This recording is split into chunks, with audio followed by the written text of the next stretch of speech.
Bismillahirrahmanirrahim. Alhamdulillahirabbil alamin wassalatu wassalamu ala asyrafil anbiya'i wal mursalin sayyidina wa maulana Muhammadin wa ala alihi wa sahbihi ajma'in, amma ba'du. Fa in asdaqal hadits kitabullah ta'ala wa khairal hadi hadi nabiyina Muhammad sallallahu alaihi wasallam wa syarrul umur muhdatsatuha wa kullu muhdatsatin bid'ah wa kullu bid'atin dhalalah wa kullu dhalalatin finnar. Jamaah, saudara-saudara yang dimuliakan oleh Allah Subhanahu wa taala, kita masih dalam pembahasan kitab Sulamut Taufik pada pasal atau bab maksiat farji, yaitu maksiat kemaluan, yang mana pada sebelumnya termasuk maksiat kemaluan adalah zina dan liwat, yaitu haram, zina dan juga liwat. Apalagi termasuk maksiat kemaluan itu ityanul bahaim, mendatangi binatang, meskipun binatangnya itu milik dia sendiri, atau istimna, mengeluarkan mani dengan tangan selain yang halal, artinya keluarin air mani dengan tangan sendiri, itu juga haram. Berhubungan badan dengan istri dalam keadaan haid atau nifas, atau baru kelar haid belum mandi udah digas, itu juga termasuk haram. Mandi dulu ya. Dia udah mandi tapi lupa niat, mandi biasa, tetap juga nggak boleh, haram. Berhubungan badan dengan istri sendiri gitu ya, dalam keadaan haid, itu haram jelas. Malah kena kena denda dan kena kifarat. Orang yang berhubungan dalam keadaan haid itu kena kifarat. Berapa ya? 1 dinar. 1 dinar itu sekitar 4,25 gram. Itu jika di awal haid. Tapi kalau udah di ujung itu setengah dinar. Di akhir haid itu kena kifaratnya setengah dinar. Itu pun kalau tahu gitu. Kalau nggak tahu ya nggak apa. Kalau tahu, ternyata tahu dan itu dosa, nggak boleh, tapi tetap dilakuin, kena kifarat.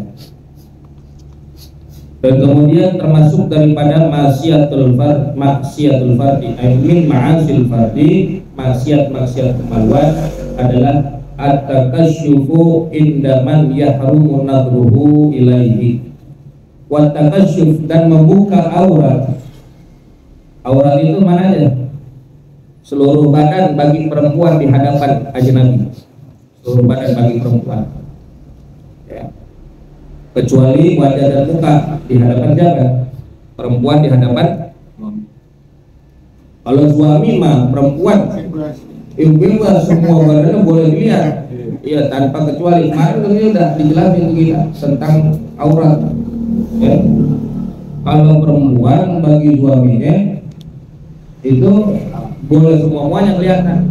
Ini perempuan di hadapan ajnabi, orang yang bukan mahram, itu seluruh badannya kecuali wajah dan telapak tangan.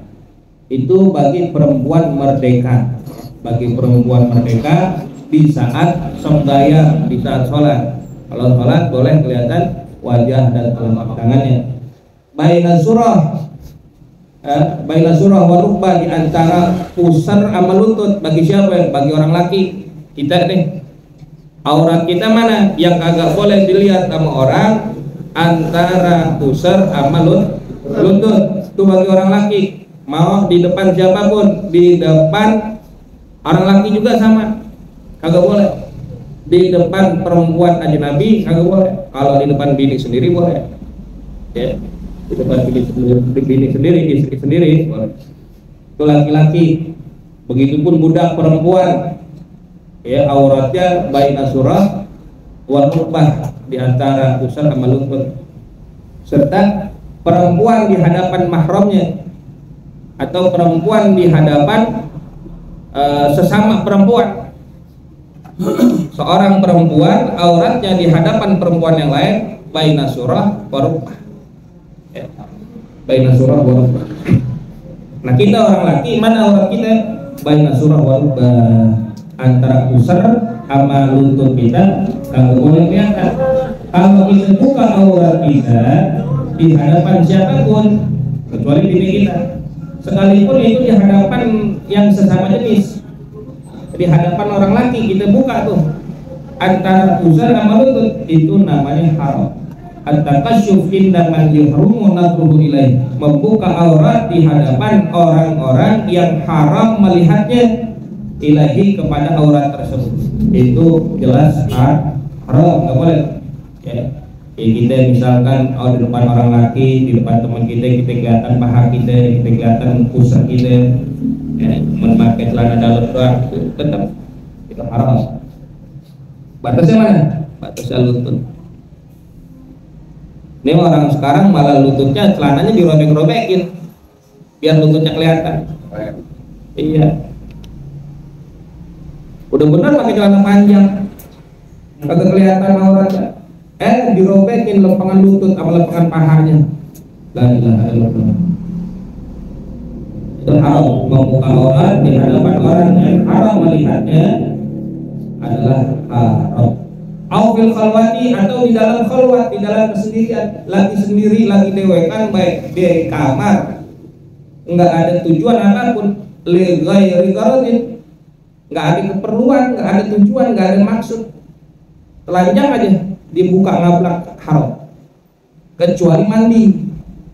Kenapa? Karena ada keperluan.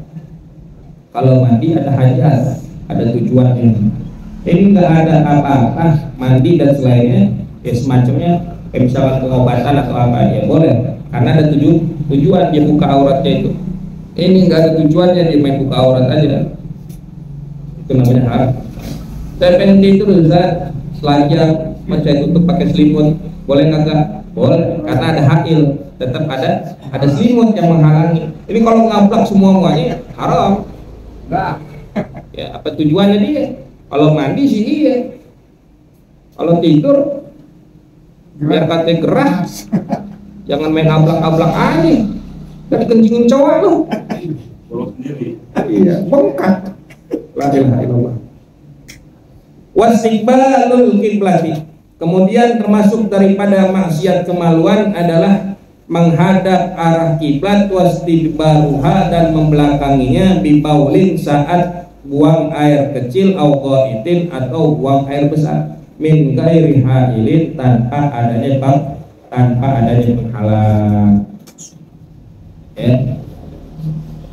Buang air kecil ada adabnya, begitupun buang air besar haram hukumnya. Buang air kecil menghadap ke arah kiblat atau membelakangi. Buang air besar juga begitu, menghadap arah kiblat ataupun membelakangi. Ini haram kecuali ada penghalang. Maksudnya gimana? Kalau kita buang air kecil atau buang air besar di dalam bangunan yang jelas ada temboknya, jelas ada penghalangnya, maka ini tidak haram, sekalipun menghadap arah kiblat, hanya saja sebatas kurang adab ya. Umpama kita punya bangunan kamar mandi, WC-nya menghadap ke arah kiblat atau membelakangi. Dalam pendapat mazhab kita, mazhab Imam Syafi'i, ini tidak haram, hanya saja sebatas adab, kurang adab ya. Kecuali di luar ruangan. Di luar ruangan kita buang air, mau kencing atau mau buang air besar menghadap ke arah kiblat, jos aja, nggak ada penghalang apa-apa, ini haram ya. Ini haram, harus ada penghalang. Kalau nggak ada penghalang haram. Jelas nih, kita bicara dalam mazhab Imam Syafi'i mazhab Imam Syafi'i, mazhab kita, kalau di dalam ruangan menghadap kiblat atau membelakanginya di saat buang air tidak haram, tapi kurang ada. Kalau di luar ruangan nggak ada penghalang, nggak ada hijab, ini jelas haram. Buang air di membelakangi atau menghadap ke arah kiblat haram. Habis gimana sebelah sono orang mulu lewat, saya madep sono dah. Emang nggak ada lagi penghalang. Saya mau kencing, udah kebelet, madep sono. Itu kiblat. Terus bagaimana? Kita ngadep kiblat, cuman burungnya dimengsongin ke selatan atau ke utara. Itu nggak ngadep kiblat namanya. Yang terpenting anunya di saat buang air dia ke arah mana tuh? Kalau kita ini misalkan buang air nih, kita kiblat arah sana, arah mana nih?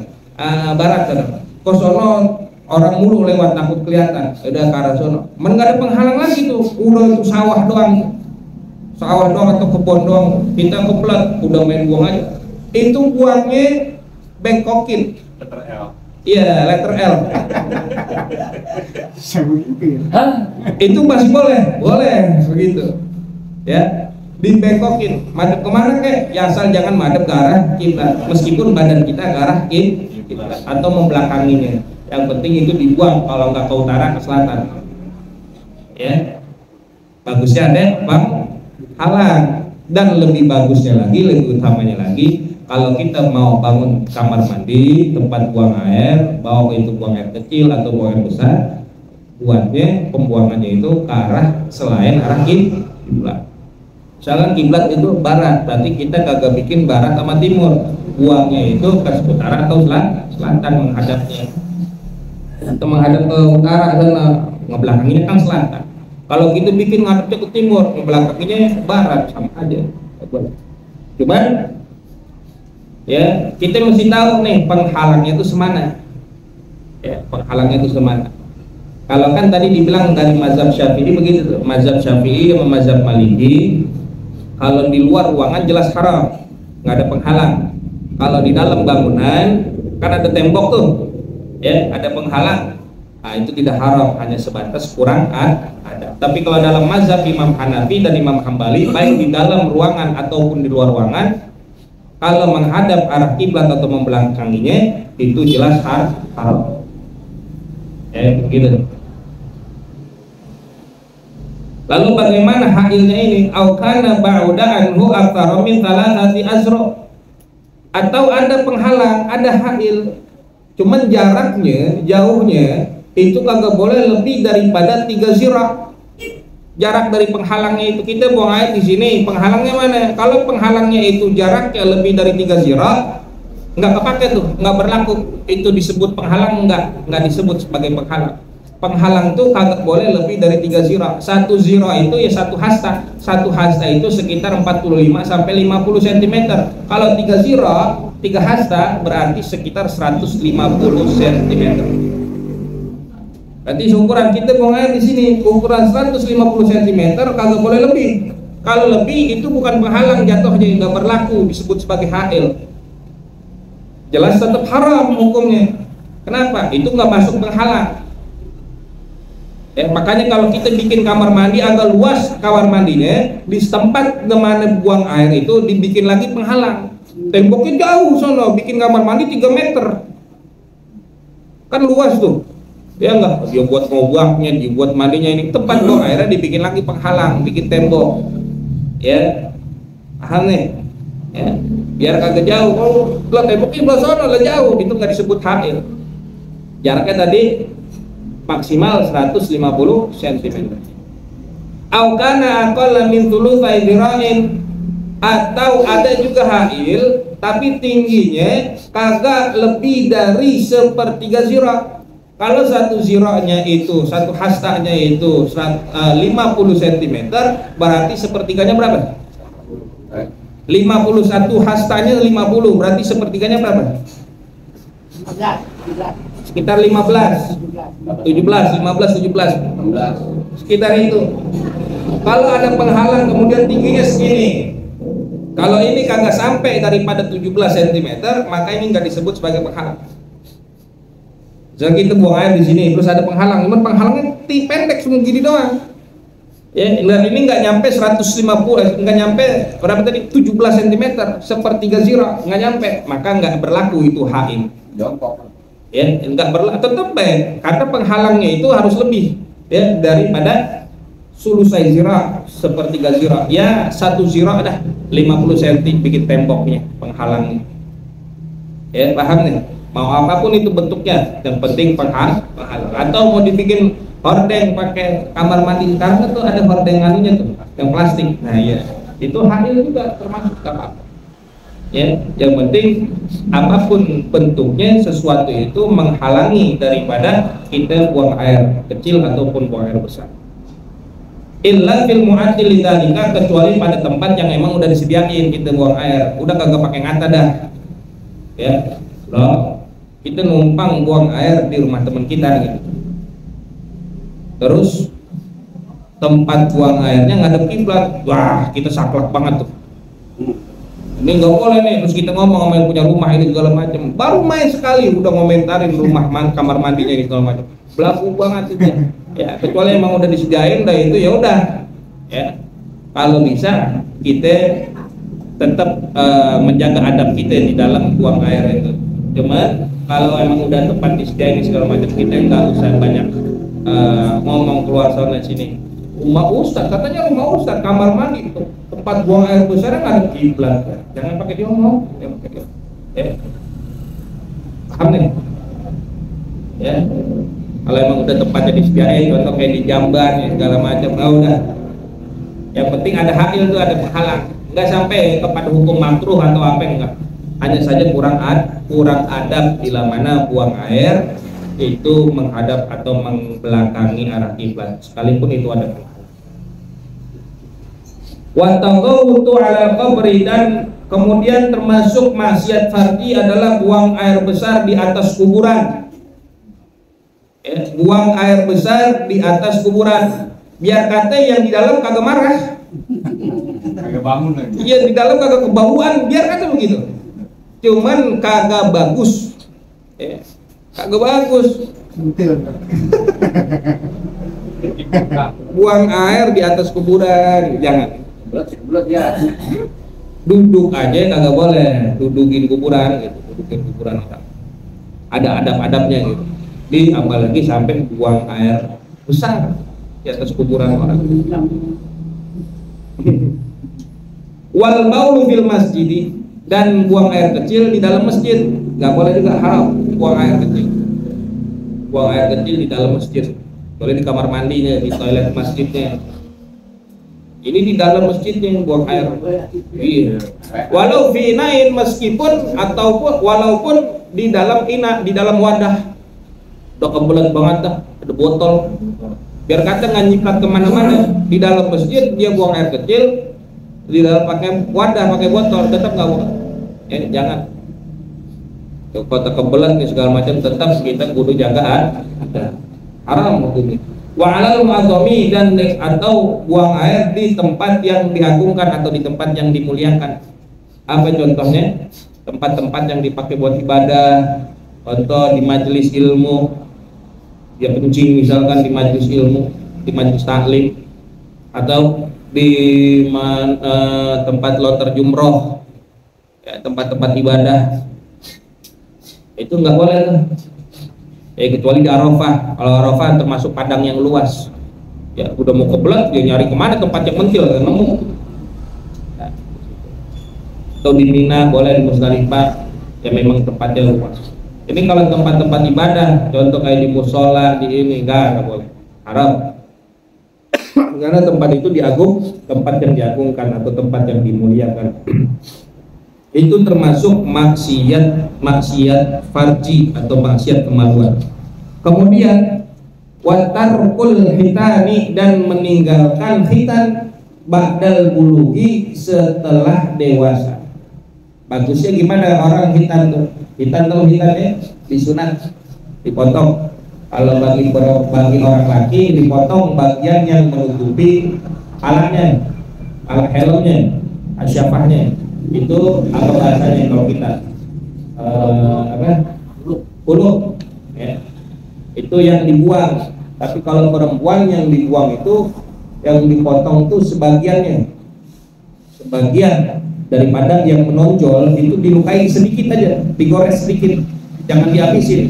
Kalau dihabisin namanya istisol. Dan kalau istisol itu mengambil seluruh wilayahnya, itu namanya istisol. Itu bisa menghilangkan syahwatnya.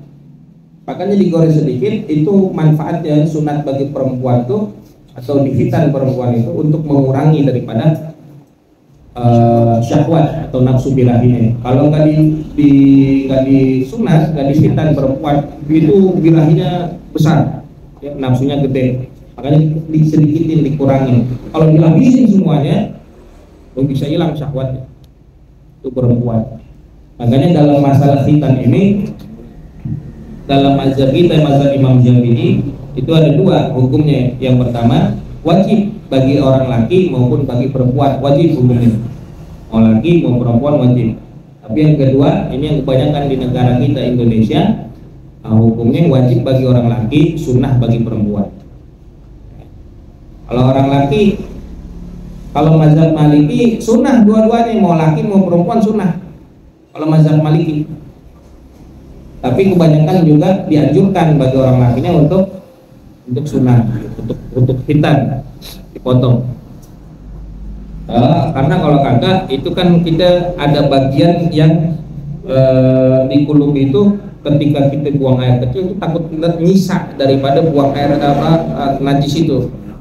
Ya air itu bisa jadi penyakit dan itu ntar kemana-mana juga bau najis, makanya itu dibuang, itu dibersihin. Ya, itu namanya khitan.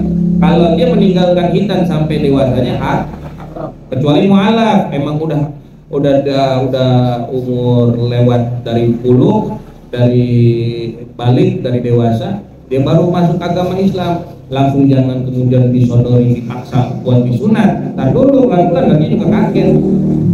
Ya, mana udah alot banget. Ya, cuman memang khitan ini ya ternyata pas kita perhatiin itu bukan cuma agama Islam doang nih, ada agama-agama yang memang memperhatikan hal ini untuk kesehatan tuh. Iya. Ada juga agama-agama lain yang menganjurkan umatnya di khitan. Cuman kalau kita di agama kita wajib hukumnya bagi laki maupun perempuan.